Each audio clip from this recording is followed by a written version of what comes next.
Et c'est l'heure du magazine du dimanche. Félix Anoblé nous a rejoint en plateau. Le ministre de la promotion des PME vient nous expliquer ce qu'est le statut de l'entrepreneur. Monsieur le ministre, on va passer à l'entretien tout à l'heure, mais juste après ça. Le statut d'entrepreneur, ça va aider les artisans avec les prêts pour que nous puissions travailler pour qu'on puisse payer les impôts.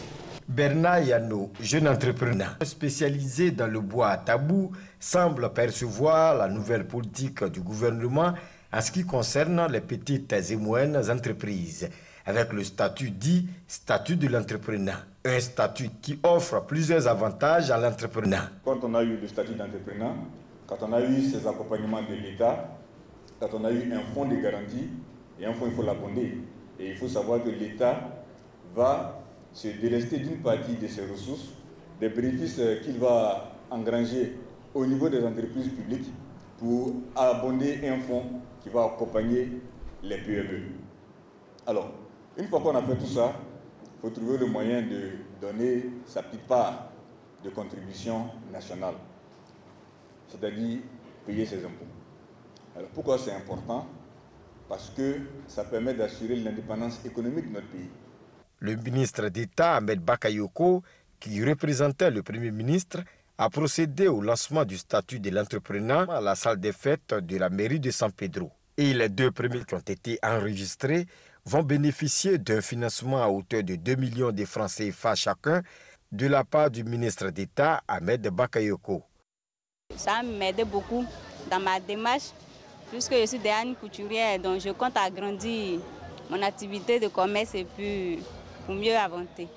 Pour le ministre d'État, cette opération doit connaître un succès. Ce statut de l'entrepreneur va nous aider à faire que les Ivoiriens n'aient pas peur de se faire identifier comme tel. Et à partir du moment où on est une entreprise identifiée, on a beaucoup d'avantages. C'est vrai, pour l'État, il y a les enrichissements de l'assiette fiscale, mais vous-même pouvez aller vers de nombreux guichets qui financent les PME. Donc ce que nous faisons là, ici à San Pedro, c'est très important pour la Côte d'Ivoire de demain. Et monsieur le ministre, je vous félicite et vous engager au nom du Premier ministre à réussir. L'opération est lancée sur toute l'étendue du territoire national. Chaque entrepreneur se doit de se faire enregistrer afin de bénéficier des avantages liés au statut de l'entrepreneur. Monsieur le ministre, on parle de statut de l'entrepreneur. Avant que je vous demande de nous expliquer ce groupe de mots, dites-nous déjà, c'est quoi un entrepreneur? Un entrepreneur, c'est donc une personne âgée de 18 ans, exerçant de 18 ans et plus, moins de et exerçant une activité donc économique, soit dans l'artisanat, soit dans donc le commerce, le négoce, soit en tant que donc étant dans les services. Alors l'entrepreneur donc a un statut aujourd'hui particulier qui définit donc tous ceux qui exercent donc l'activité avec un chiffre d'affaires de 1 franc à 50 millions de francs CFA. À 50 millions, ça c'est spécifique à la Côte d'Ivoire. Spécifique. La norme de l'OADA donne donc 3 catégories. 10 millions pour donc ceux qui sont dans les services. De 0 francs à 10 millions. De 0 francs à 20 millions pour ceux qui sont donc dans l'artisanat. Et de 0 francs à 30 millions pour ceux qui sont donc dans le négoce et dans le commerce de façon générale. Mais en ce qui concerne la Côte d'Ivoire, vu le poids de l'économie ivoirienne, la direction des impôts, le ministre donc, du budget, a tenu à faire porter, en collaboration avec le ministère des PME, le plafond à 50 millions de francs CFA pour les entrepreneurs ivoiriens. Certainement parce que les réalités économiques sont différentes. Totalement différentes avec les autres pays, donc les autres pays de l'OADA. D'accord. Parlez pour ceux qui vous regardent en ce moment, le petit acteur du secteur informel qui vous regarde, comment il peut comprendre le statut de l'entrepreneur? En quoi ça le concerne? Qu'est-ce qu'il peut faire? Alors d'abord, il faut retenir une chose. On l'a dit tout à l'heure en introduction, 98% de l'emploi en Côte d'Ivoire est tenu par les entrepreneurs. C'est-à-dire tous ceux qui exercent une toute petite activité, qui part donc de la petite vendeuse d'oranges jusqu'au menuisier, à l'électricien et tout, et qui, de par la fiscalité ou les différents documents à fournir pour être une entreprise ne se sentent pas donc capables de fournir ces différents documents-là. Aujourd'hui, ils se considèrent un peu comme en dehors du système dans son ensemble. La mise en place du statut d'entrepreneur, d'abord, va leur donner une qualification, un nom. Ils ne sont pas des débrouillards, ils ne sont pas donc des personnes qui exercent une activité rejetée par la société, mais ce sont des entrepreneurs. Donc, ils ont une spécificité qui les regroupe donc, dans un groupe d'action. Et ceux-là donc, pourront bénéficier d'un certain nombre d'avantages à travers ce statut-là.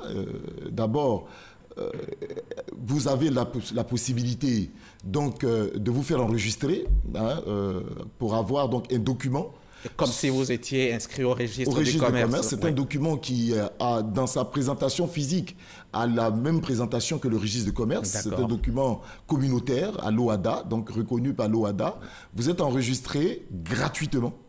Ce n'est pas payant, donc vous n'avez pas l'excuse de ce document coûte cher, donc je ne peux pas m'enregistrer. Vous êtes enregistré gratuitement. Vous bénéficiez donc non seulement de ce document, mais d'une carte avec là-dessus donc une puce intelligente qui vous permet donc de pouvoir vous faire connaître dans les banques et partout où vous pouvez bénéficier des avantages d'encadrement. Donc aujourd'hui, accepter de se faire enregistrer dans cette entrepreneur, il ne faudrait pas que l'Ivoirien regarde cela comme un recensement pour la fiscalité, mais un recensement pour l'organisation totale de l'activité économique à tous les niveaux. Mais ils sont nombreux, hein, ceux qui pensent, en tout cas ceux du secteur informel, qui pensent que ce statut vient contre eux. Contre eux, je dirais plutôt pour eux. Vous savez, aujourd'hui, je prendrai l'exemple d'un jeune menuisier qui, à sa petite table de menuiserie, est capable de fabriquer des tables-bancs.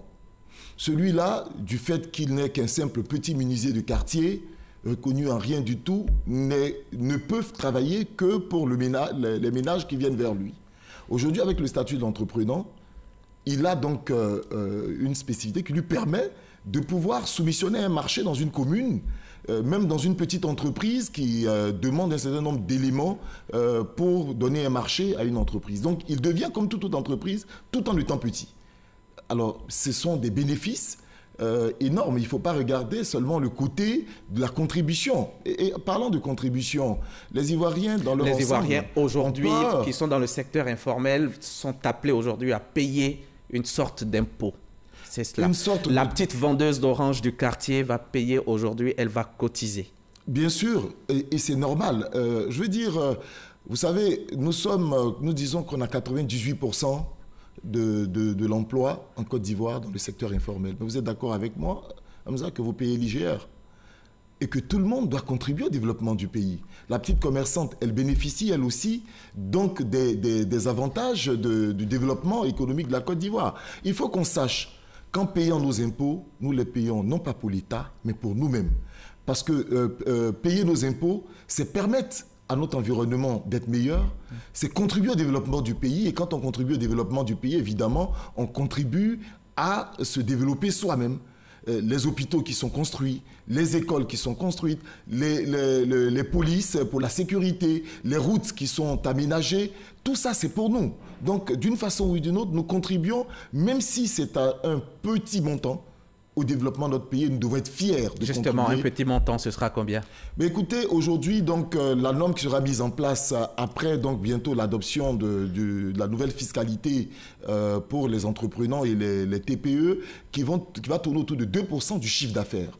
Donc, il est clair que c'est le chiffre d'affaires déclaré qui va donc présenter votre impôt à payer. Si vous faites une activité qui vous permet d'avoir 200 000 francs l'an, mais vous payerez 2% de ces 200%. Et comment ça s'acquiert? Comment on acquiert le statut de l'entrepreneur? Alors, le statut d'entrepreneur s'acquiert gratuitement. Il faut simplement, donc, comme on l'a dit tout à l'heure, être âgé de 18 ans. D'accord. Prenons un cas pratique. Kofi est un jeune cireur du quartier. Qu'est-ce qu'il fait pour obtenir le statut de l'entrepreneur? Alors, d'abord, il peut aller sur le site de Côte d'Ivoire PME. Et qui est votre agence? Qui est l'agence du ministère. Pour donc s'enregistrer. 3 villes ont été choisies comme villes pilotes, où les communes vont pouvoir donc accueillir tous ceux qui viennent faire leur déclaration donc, de l'entrepreneur. Abidjan, San Pedro et Boaké.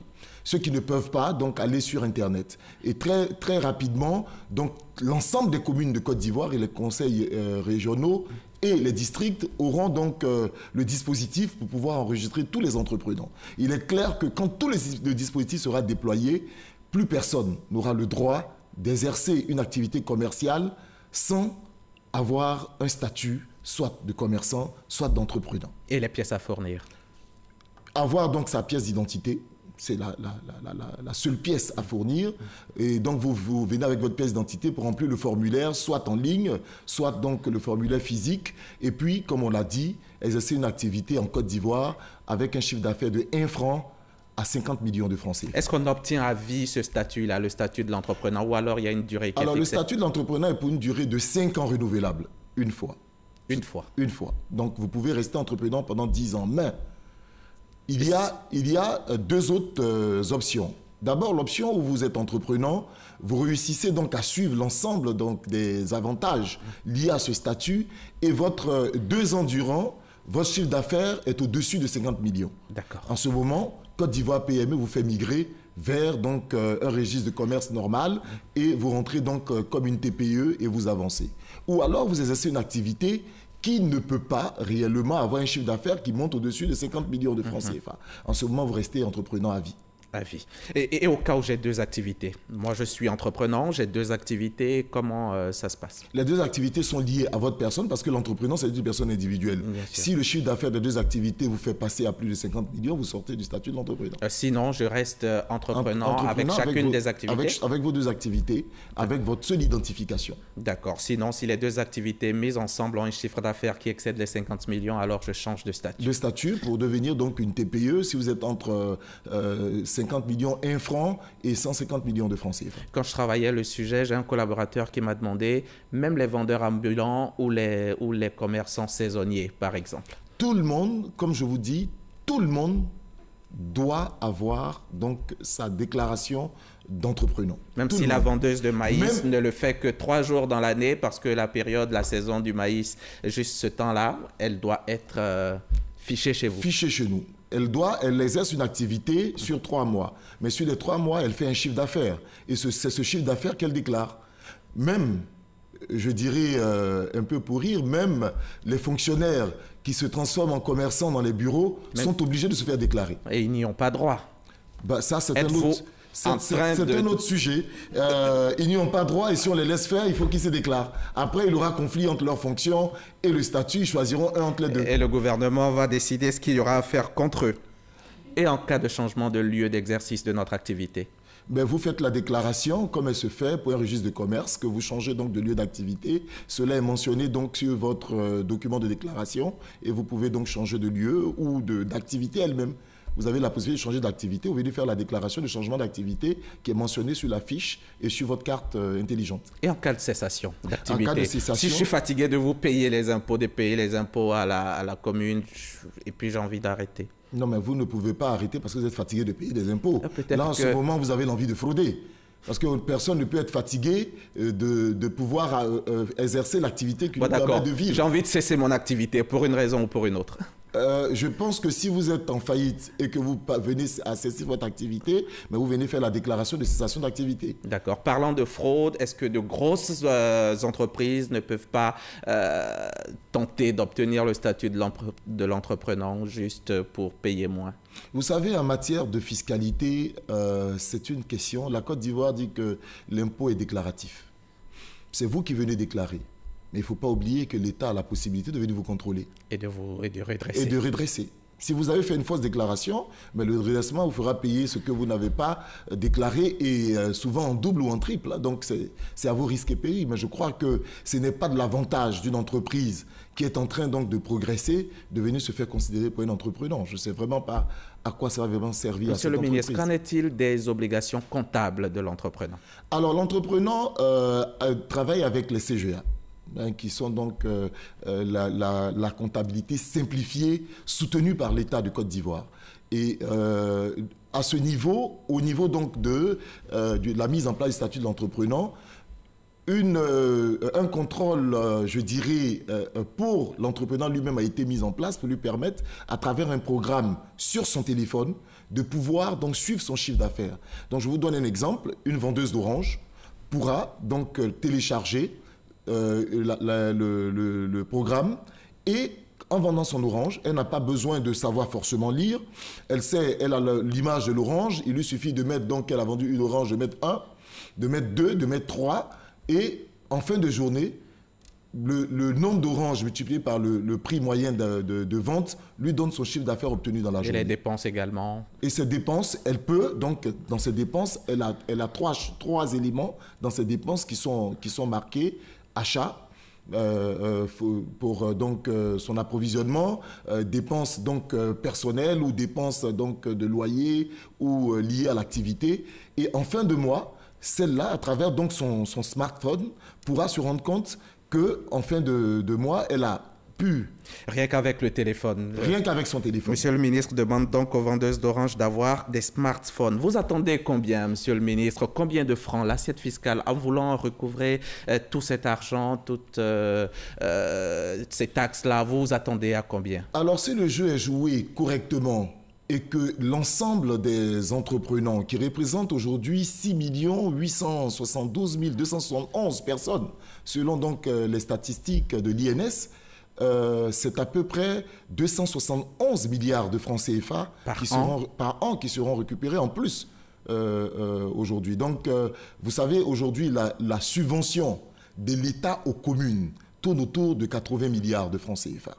Si, comme nous sommes en train de l'envisager avec le ministre du Budget, les entrepreneurs qui donc partent jusqu'à 50 millions de francs CFA sont reversés dans la fiscalité communale, c'est 271 milliards que pourront collecter les communes et plus quand elles seront mieux organisées. Et donc, c'est un gain énorme pour l'État de Côte d'Ivoire en matière donc d'investissement parce qu'on a tendance à oublier que les communes ne sont que des entités décentralisées de l'État et donc qui ont des fonctions que l'État, des charges que l'État donc leur donne de réaliser à sa place. Voilà. Et vous êtes confiant, hein, vous allez réussir ce projet, vous allez réussir à faire intégrer tous ces entrepreneurs-là? Nous avons obligation de réussir ce projet. Donc, tout sera mis en œuvre par le gouvernement pour que ce projet puisse réussir. Merci.